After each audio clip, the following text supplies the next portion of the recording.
You're about to watch a video that looks like a confession. A public figure. A clear face. A clear voice. A single sentence that could ruin careers, swing an election, break a family. It's crisp. It's convincing. And in the next hour, I want to prove something unsettling. Your eyes are not evidence.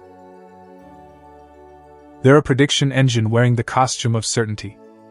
It's early January. That strange, quiet week where the calendar feels like a clean laboratory bench, wiped down, ready for new experiments. The streets outside are still half asleep. The air has that thin winter sharpness that makes even your thoughts feel brittle. You're holding your phone in one hand, coffee in the other, and you scroll, half curious, half numb, through the New Year's flood of "Can you believe this?" posts. Then it appears. Our case file. A short clip. 30 seconds. No context, just impact. The kind of impact that hits your nervous system before it reaches your cortex. Your pulse spikes. Your stomach drops.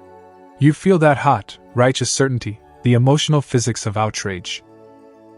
Because the video doesn't ask permission. It declares itself. And I can see it happening in real time. Your mind is already writing the story around it. Who did it? Why they did it? What it means about the world. Because that's what minds do. We don't just see. We explain. Now, before we react, we audit. Not because you're gullible. Not because you're naive. But because you're human. And humans evolved for survival, not truth. You and I, right now, are lab partners. We're going to treat this clip like evidence in a case. We're going to open it carefully, like a sealed sample. We're going to ask what it is, what it claims, and what the universe would have to do for that claim to be real. Because there's a universal question hiding under the panic. If perception is fallible and media is synthesizable, what does proof look like for ordinary people? Not proof in the abstract. Proof in courtrooms. Proof in newsrooms. Proof in group chats where someone you love sends something with the caption, "Tell me this isn't real." Proof when reputations are made of pixels and destroyed by a share button. Proof when your private sense of reality, the quiet internal compass that keeps you oriented, starts to wobble. So here's our running thread. One clip. One case file. We'll return to it again and again. And alongside it, imagine a simple little graphic in the corner of your mind, a trust meter. It starts high, because that's what your brain wants. And every time one of our naive assumptions fails, every time we realize we were leaning on something fragile, that meter drops a notch. Not for drama. For honesty. Let's begin with a confession of our own. When you watch a video, you feel like you're witnessing an event. But you're not. You're witnessing light that has been translated, negotiated, compressed, and reassembled, then interpreted by a brain that would rather have a coherent story than an accurate one. That's not cynicism. That's neuroscience and physics holding hands. So come with me into the forensic mindset. Not the vibe of, everything is fake. The discipline of, what would have to be true? Because images are not just pictures. They're measurements. They're data about photons, little packets of electromagnetic energy, caught and counted by machines. Every step in that counting process leaves fingerprints. And if you know where to look, reality leaks through. But first, we need to talk about the easiest system to hack in this entire chain. It's not your phone. It's not the platform. It's not the algorithm. It's the 3-pound universe between your ears. Your eyes don't send a full-resolution movie of the world into your mind. Your brain would drown. Instead, your brain compresses. It samples. It fills in gaps. It predicts what should be there and only corrects when reality disagrees hard enough. Think of perception like a stage play. Your senses deliver a few props, a few lines of dialogue, and your brain builds the entire set. Here's a thought experiment you can do without any special graphics. Look around the room you're in right now and pick an object, anything. A mug? A lamp? The corner of a book? Now, without moving your eyes, try to describe the exact texture of the wall behind it. The exact pattern of shadows near the baseboard. The exact shape of every leaf on a plant across the room. You can't. Not because you're inattentive, but because the detail wasn't there in your mind until you went looking. That's predictive perception. Your brain is a scientist under budget constraints. It generates a hypothesis of reality and updates it when the data forces an update. Most days, that's a miracle. It lets you drive a car, catch a ball, read a face. But it also means your feeling of, "I saw it with my own eyes," is not the same thing as, "It is true."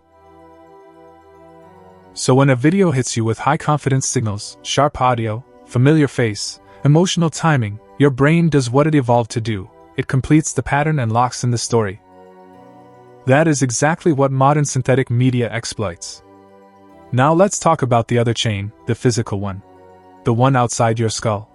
Because even when your brain is eager to believe, the universe is not negotiable. Light obeys rules. Materials obey rules. Sensors obey rules. And those rules leave traces. I call this the physics chain of custody. Imagine we're holding a single photon at the beginning of the process. It starts somewhere in the world, maybe sunlight bouncing off a face, maybe a lamp reflecting off a window. That photon travels, it scatters, it carries information about the scene like a tiny witness. Then it hits a lens, glass shaped with a purpose. Lenses bend light. They introduce subtle distortions, a slight softness at the edges, a particular way highlights bloom, tiny chromatic fringes where colors separate like a prism's whisper.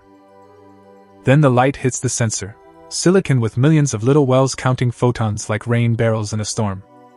But the sensor doesn't record color the way you feel it.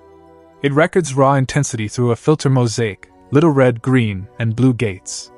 Then software reconstructs the full color image by guessing the missing pieces. That guessing is called demoscene. It's a kind of lawful hallucination, a mathematical filling-in that usually works beautifully. Then comes compression, because your phone doesn't want to store a perfect record. It wants efficiency. Compression breaks the image into blocks, throws away information it predicts you won't miss, and keeps what preserves the illusion. Then you upload. Platforms re-encode. They compress again. They change bit rates. They resize. They optimize for streaming, not truth. Photons to lens to sensor to reconstruction to compression to upload to re-encoding. That's a chain. And every link stamps the media with artifacts, tiny signatures left behind by physics and engineering. So when we ask, is this real? We don't just stare harder. We look for 3 pillars, 3 ways reality tends to leave receipts. First pillar, provenance. Provenance is a fancy word for, where did this come from, and can we prove it? In the physical world, provenance is the paperwork that travels with a piece of evidence. Who handled it, when, where it was stored, whether the seal was broken. In the digital world, provenance can be cryptographic signing, content credentials. Think of it as a receipt attached to the pixels. Not a watermark you can crop out, but a cryptographic statement. This was captured by this device, at this time, and here's the tamper-evident record of what happened next.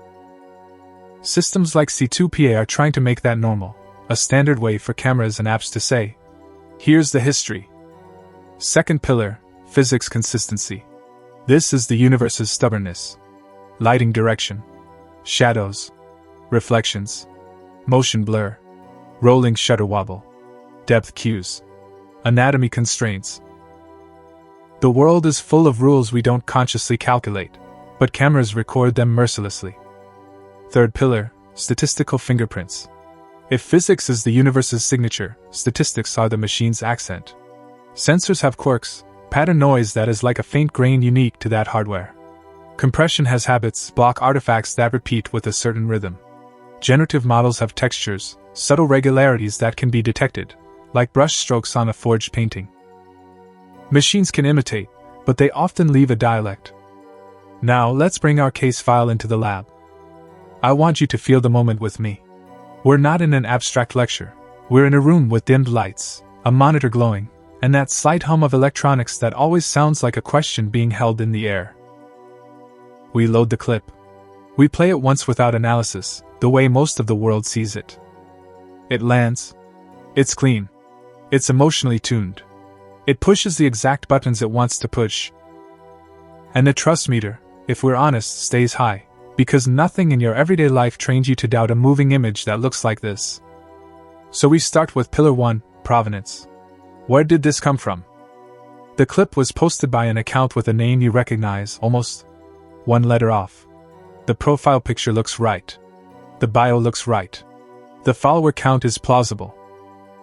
And already, the first uncomfortable lesson arrives. Our social brains treat familiar as verified. We click through. No original upload. It's a repost of a repost.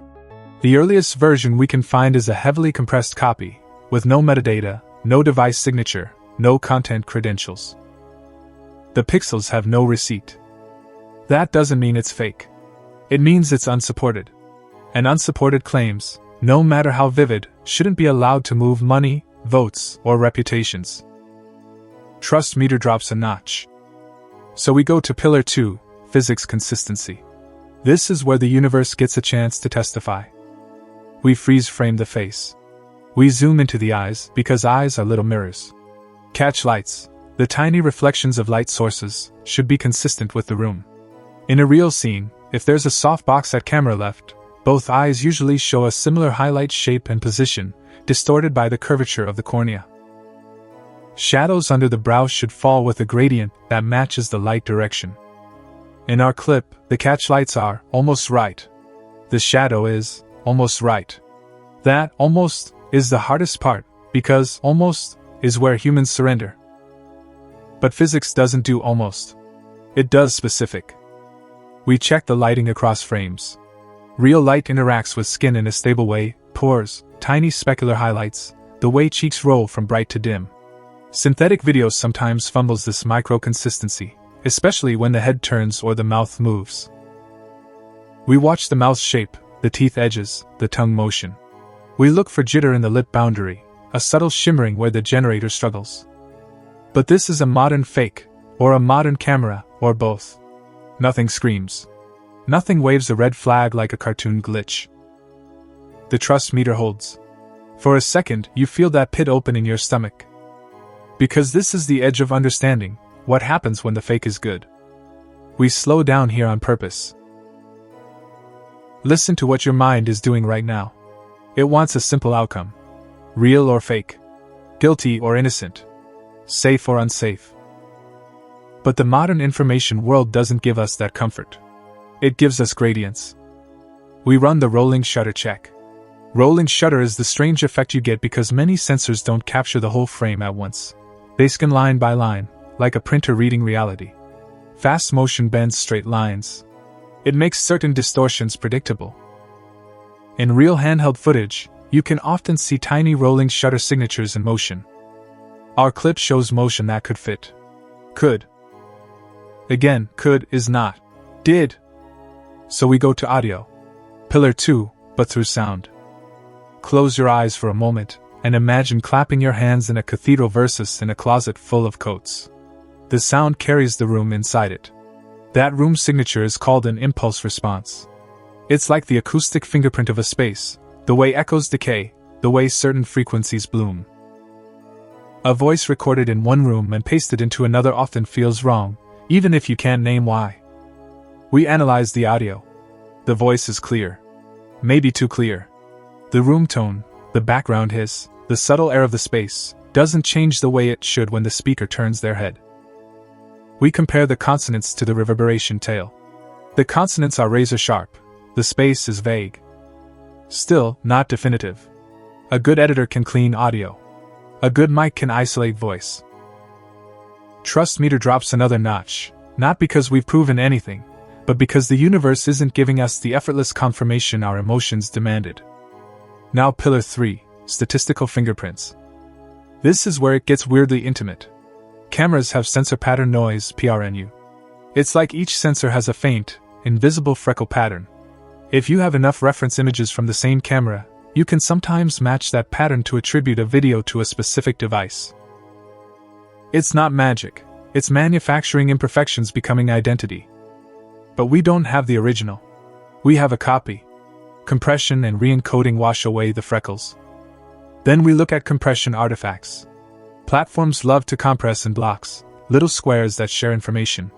Re-uploads create predictable degradation, edges ring, gradients band, fine textures smear. If a deepfake face is generated at one compression level and the background is from another, the layers can have mismatched artifact patterns. We scan for that mismatch. And here, finally, something whispers. The background shows one kind of blockiness, the face shows another. Not huge. Not a smoking gun. But a mismatch in the age of the pixels, like two pieces of paper that yellowed differently. So what do we do with a whisper? We don't declare victory. We keep auditing. And this is the moment the story turns, because the deeper paradox appears. As fakes improve, detection gets harder. That sounds obvious, but the reason is brutal. Every detector becomes a target. Imagine you build a detector that spots a certain kind of synthetic texture. The moment that detector becomes widely used, the generator adapts. It learns to avoid that texture. It learns the detector's blind spots. This is adversarial adaptation, an arms race where spot the fake. Tools are training data for the next generation of fakes. It's like trying to build a lock while a thief watches your hands. Every time you publish a better lock, you also publish a better lesson in how locks fail. So if you were hoping for a single app, a single magical truth button, I need you to feel the disappointment now rather than later. A standalone detector is fragile. A pixel-only verdict is fragile. Because authenticity isn't only about pixels. It's about context, source, incentives, the social world wrapped around the artifact. Here's a thought experiment that stress tests our model of reality. Suppose I show you two videos. They are identical down to the last pixel. Same face. Same lighting. Same audio. Same file size. Same compression patterns. One is a real recording. One is generated. If they are informationally indistinguishable, if no measurement inside the file can separate them, what does proof even mean? At first, that sounds like nihilism. Like we're doomed. But it's actually the opposite. It's a clue. It means proof was never supposed to be a property of a single artifact. Proof is a property of a system. A network of checks. A chain of custody. Multiple independent constraints that converge. In science, we don't trust one instrument reading.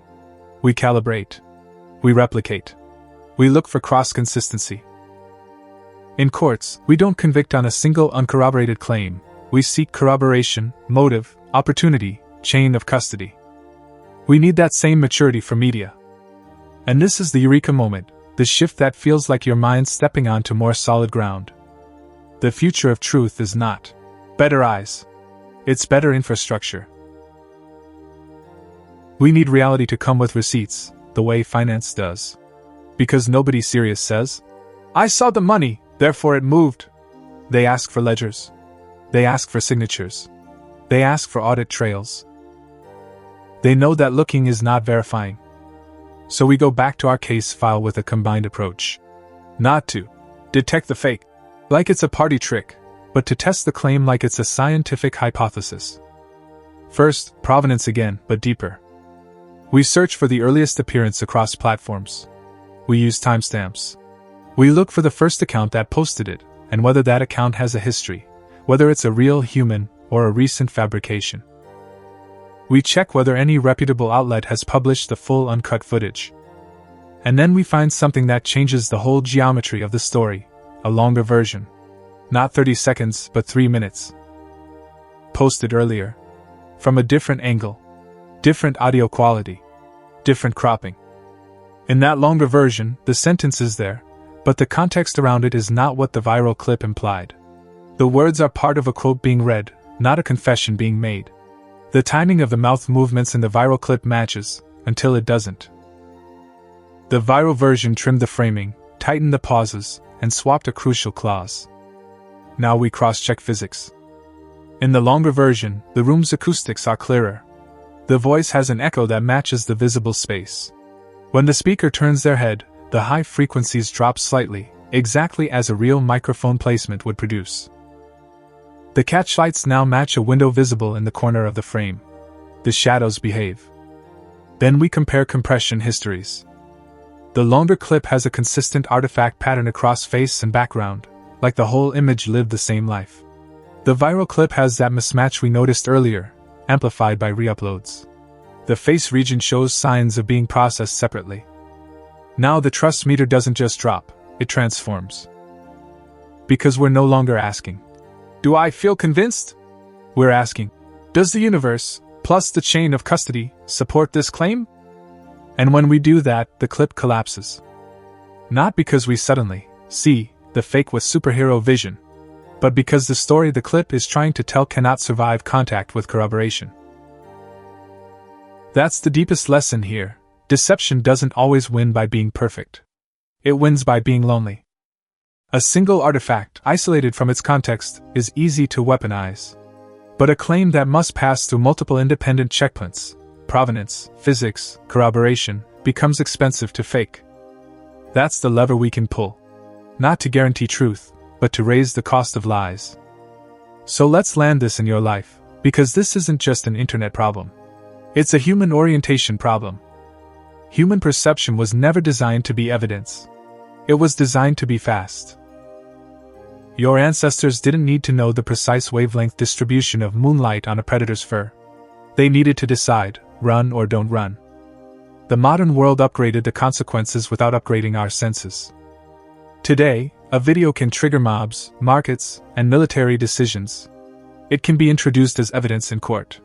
It can alter the trajectory of a career. And it can fracture trust inside a family in a way no apology can fully repair. That's not abstract. That's what's at stake when we confuse perception for proof. So here's a practical protocol, a personal reality audit you can carry into 2026. Not as paranoia. As literacy. 3 questions. Simple enough to remember when your emotions are loud. 1. Provenance. Where did this come from? Not, who shared it with me? But where did it originate? Is there an original upload? Is there a credible source? Is there a verifiable chain of custody? Are there content credentials, cryptographic receipts attached to the media? If not, treat it like an unsigned check. 2. Physics. Does it obey constraints? Do the shadows match the light sources? Do reflections make sense? Do the eyes mirror the room? Does motion blur behave like a real camera? Does the audio match the space? Does the anatomy move like a living body under gravity, muscle, and skin? You don't need to be an expert, you just need to ask the universe to be consistent. 3. Corroboration. Do independent sources agree? Are there multiple angles? Multiple witnesses? Separate uploads with independent metadata? Do timestamps align? Do reputable outlets confirm with primary sources? If a claim can only survive inside one lonely clip, it doesn't deserve your certainty.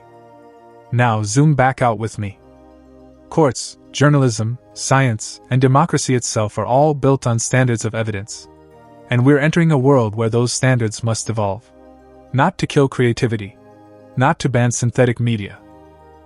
But to label it honestly and preserve the distinction between, this happened, and, this was generated. Because synthetic media isn't inherently evil. A film can use it. An artist can use it. A teacher can use it.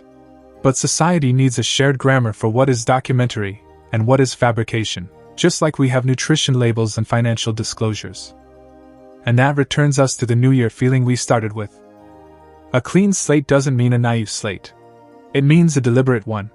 It means we stop outsourcing truth to the immediate feeling of seeing. We earn it with method. We replace, "It looked real to me," with, "It held up under audit." So here's our closing image. On the screen in front of us, the case file sits like a folder on a desk. At first, we stamp it, inconclusive. Not because we're weak, but because we're disciplined.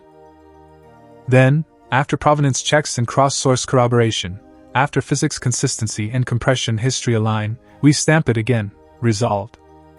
And that stamp isn't authority. It's process.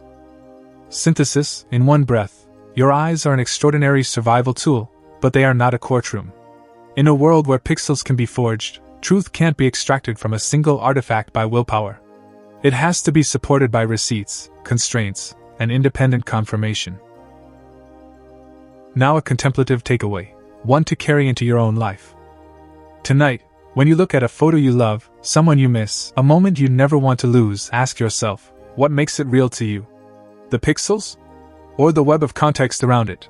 The memory of being there, the messages that followed, the people who can say, yes, I was there too. Maybe reality was always less about what you can see and more about what you can support.